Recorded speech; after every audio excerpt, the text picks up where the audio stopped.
শীতকাল তো পড়েই গেছে, তাই ছিল আজকে গোপালের বনভোজন। আর বান্ধবীর বাড়িতে বলে কথা, তো যেতে তো হবেই। বান্ধবীর বাড়ি ভগবান দর্শন করে নাও তোমরা। আর গিয়ে দেখি ওখানে প্রোগ্রাম শেষ, প্রসাদ দেবে সবাইকে। আর এখানে যে ভোগের প্রসাদ মাখা হচ্ছিল আর মেখে সবাইকে একটু একটু করে দেওয়া হচ্ছিল। তো আমরাও প্রসাদ পেয়ে নিলাম। এই দেখো এখানে ভোগের প্রসাদ কত কি দিয়েছে ভগবানের ভোগে, তো আমরাও প্রসাদ পেয়ে নিলাম ফাইনালি। তো ভোগের প্রসাদ বাদ দিয়ে আরও খিচুড়ি, লাবড়া, পাঁচ তরকারি, তারপরে হচ্ছে মিষ্টান্ন, আরও অনেক কিছু করেছিল, ফল দিয়েছিল। এটা বাদ বাকি সবার জন্য, ওটা ভোগের বাদ দিয়ে এটা সবাইকে প্রসাদ দেবে বলে করেছিল। আর এখানে আমরা এই দেখো 3-4 জন চলে এসেছিলাম প্রসাদ পেতে। আমাদের নেমন্তন্ন করেছিল আর ওরা খুব লজ্জা পাচ্ছিল ভিডিও করার সময়। তো মুখ ঘুরিয়ে দাঁড়িয়েছিলাম, আমি ভিডিও করছি, তো লজ্জার পাওয়ার কি আছে।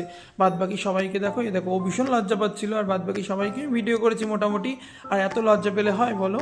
তো আমাদের পাশে যে আরও এই ভাইগুলো ছিল, এরা কোনো লজ্জা পাচ্ছিল না, কারণ এরা আমার সবসময় ভিডিওর সাথেই থাকে। তো এই দেখো প্রচুর প্রচুর লোক হয়েছিল প্রসাদ পাওয়ার এখানে। কত লোক বাবা, এত প্রসাদ পাচ্ছিল। আমরা তো সবার লাস্ট গেছি, তাও আমাদের পরে অনেক লোকই আসছিল।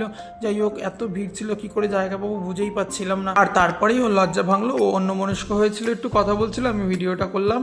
তো সবাইকেই ভিডিও করেছি অল্প অল্প করে। তো দেখো আমরা এখন খেতে যাবো, তার জন্য জায়গা ধরছি। তো ফাইনালি প্রসাদ দেওয়া শুরু হয়ে গেছিলো। দেখো আমরা সবাই প্রসাদ পাচ্ছিলাম এখানে, আর ও মুখ ঢেকে বসেছিল, আবার লজ্জা পাচ্ছিল। আমাদের এত লজ্জা পাওয়ার কি আছে, আমরা তো নিজেরাই ভিডিও করছি, সমস্যা কি আছে? খিচুড়ি, এই যে লাবড়া দিয়েছে, এরপরে মিষ্টান্ন দেবে, পাঁচ তরকারি দেবে, অনেক কিছুই প্রসাদ করেছিল ওরা। রান্নাবাড়ি এত ভালো হয়েছিল না, ভীষণ ভালো হয়েছিল। আর সেদিনকে মিস্টেক আমার বান্ধবীটার বাড়ি ছিল না। তো ভিডিওটা কেমন লাগলো অবশ্যই লাইক কমেন্ট শেয়ার করে দিও। বাই।